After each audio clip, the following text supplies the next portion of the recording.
Please note that nothing in this podcast should ever be taken as personal financial advice. And if you are seeking financial advice, reach out as we work with professionals in the industry. And welcome back to another episode of the Finance Bible Podcast. We are your hosts. My name is Oscar, and always I'm joined alongside me, Zeke. Mate, here we are. Christmas is around the corner. Bit of a festive season. We're both excited.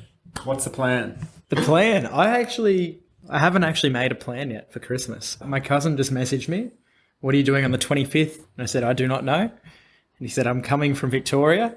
And I said, "Well, looks like we're kicking on." Oh. So I've got plans now. Oh, about time you got plans the first time in 4 months. Yeah, well, there you go. Are you seeing your family, your parents, or what? Just your cousin? I haven't thought that far ahead. Like we do still have like 10 days or so until Christmas. I dare say there'll be some kind of visitation. Visitation? Seems Yeah. like a bloody prison or something. No, I'll go see them at some point. I've been there the last 2 weeks. Oh, we love it. 3-hour drive. What a man. Your boy. When you do it 2 weeks in a row, it's hard to make the commitment to go there again so soon. But yeah, love seeing the fam, so it'll happen. Wait, you said 2 hour or 3 hour drive? 2.5, depending on traffic. If the highway's closed, we're bugging. It's kind of only 4 increments of half an hour, so if you put it like that, it's kind of fine. Well, yeah, but then also not really. I know something which can take the time, just listen to the potty. Oh, I do. I listen to the potty or Bieber. Yeah, well, And if I'm in if I'm needing a bit of energy, throw Mr. Worldwide on and we're on. Questionable, but fair enough. No, come on, mate. Mate, today, good topic. Very interesting topic. A lot of people don't actually realise this, and hence why we're talking about it. Basically, if you just save your money and you don't invest your money, technically speaking, you are losing money. As strange as it does sound, and we always do say you have to save money, but if you just putting that save money in a savings account, like Zeke said, not putting it to use, what are you doing? Mate, losing money. What are you exactly right? That is the answer to my question. Thank you for nailing There I go again. Thank you for nailing it, mate. So why are you losing money by saving? How does it work? I'm going to throw a word out there that's not used very often. Right, let's go with it. Very bogus. Sorry, what? Bogus. Bogus. Do you want to give everyone a definition in case it's not Strange crossed with bogan. Right, bogus. Yeah, I don't know if they're that a Newcastle synonyms thing? or I don't know what it is, mate. It just came out. But Play on. in 2021, the average return on a savings account so far has been 0.06%, which is crap, to be frank. Yeah, exactly right. Because if you had $100,000 in your account, at the end of the year, you would have only made $600 for it sitting there. $600 is... On 100K every year. Yeah, wow. well, $600 seems, you're happy with $600, but it's a whole year of 100K in your bank account. So $600 from 100K, you do the math. It's not very good at all. That's not what you want. No, it's not what you want when you can invest it. The way you lose money is due to inflation. So with the inflation rate, it's generally around 2% in Australia. Yeah, averaging 1.4 this year, but I will confirm with you, generally 2%, mate. Thanks. Generally 2% in Australia, but averaging 1.4 at the moment for 2021. Thanks for your commentary, mate. Well, mate, I just have to, I love the stats as much as you do, so I've actually outstudied you today. Oh, well, the statistic is you can't outstat me, so I'm sorry, mate. But so you're actually losing money on your savings because you're 1.4% inflation as opposed to 0.06. We know which one's higher. So the inflation would outperform your savings rate. If you had your 100K grow with inflation at 1.4%, then you'd be making $1,400. So $800 more than you would be making through the savings account. Or you'd be keeping $800 and losing the $600. If people don't understand inflation, got a good example for you. Here we go. Go to the grocery store last year. You want to get what do you want to eat at the grocery store or the supermarket? What would you go for?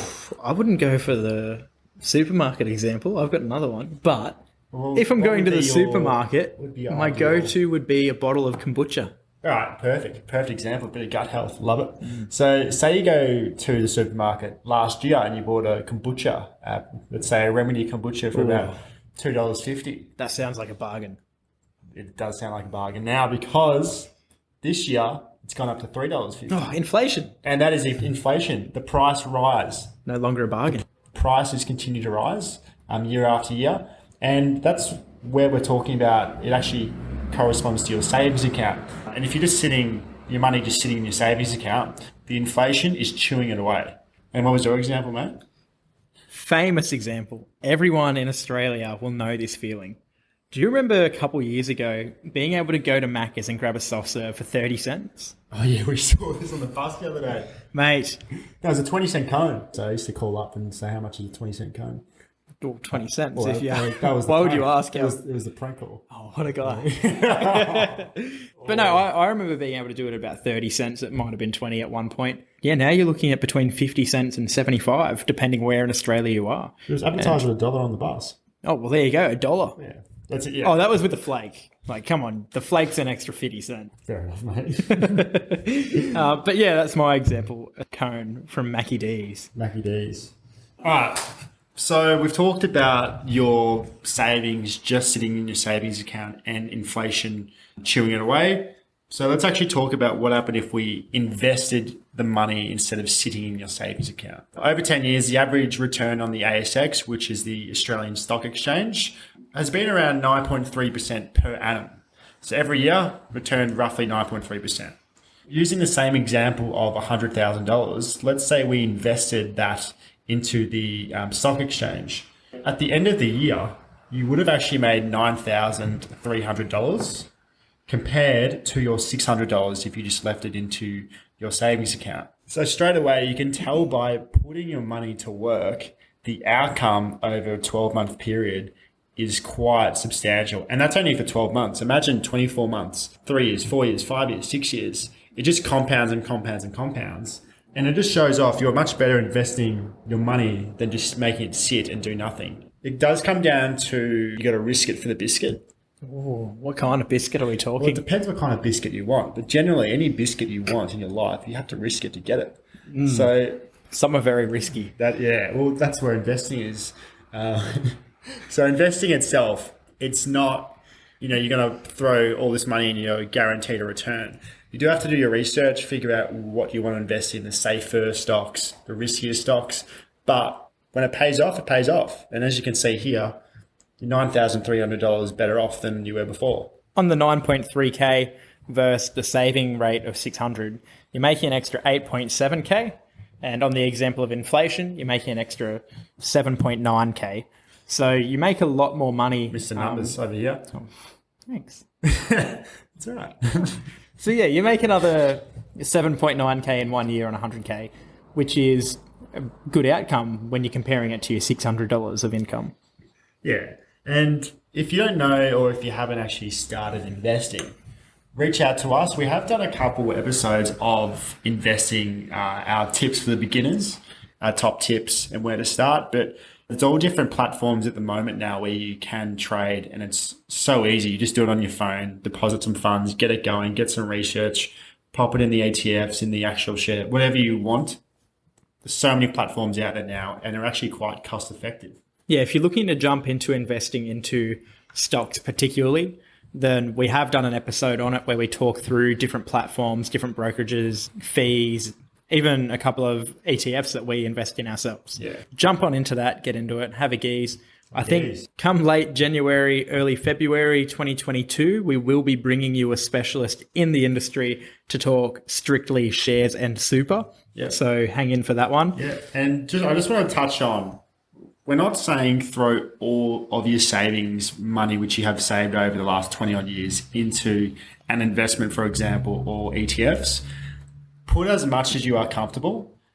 It's good to have a bit of a buffer, a safe net, emergency fund, fire extinguisher, rainy day fund. The list can go on. We do love rainy day. But yeah, we're saying put as much as you are comfortable with putting. At the end of the day, it's your money.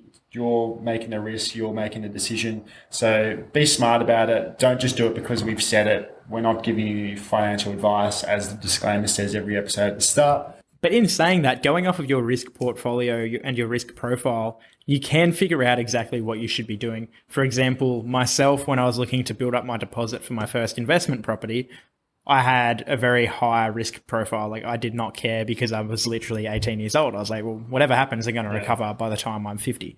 I went pretty nuts and managed to do that for a couple of years while getting my investment property. Oscar, you're pretty young as well. You've got high ambitions for the future. So you're going pretty hard as well. For older people, might not be the right solution. It depends on your own circumstances. I think there's no better way to actually finish this podcast from a quote from a man named Robert G. Allen. Robert G. Allen, a very savvy investor himself. And he's actually done a quote which makes sense to this podcast. A bit of food for thought to finish the potty. How good. Exactly right. So the quote goes, how many millionaires do you know who have become wealthy by investing in savings accounts? Oof. I rest my case. That's the quote. I'm trying to think and I can't get past a big duck egg. 0. Big duck egg. 0, yeah. Nil. Yeah. But yeah, look, 0 zip finish nada. off with that. Get you guys thinking. I'll repeat it just one more time. Oh, here I'll repeat it just one more time then. So, Zeke, you want to say it this time?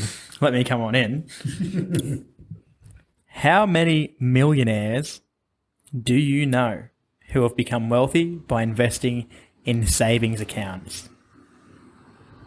I rest my case. Now, can everyone please just let us know who said the quote better?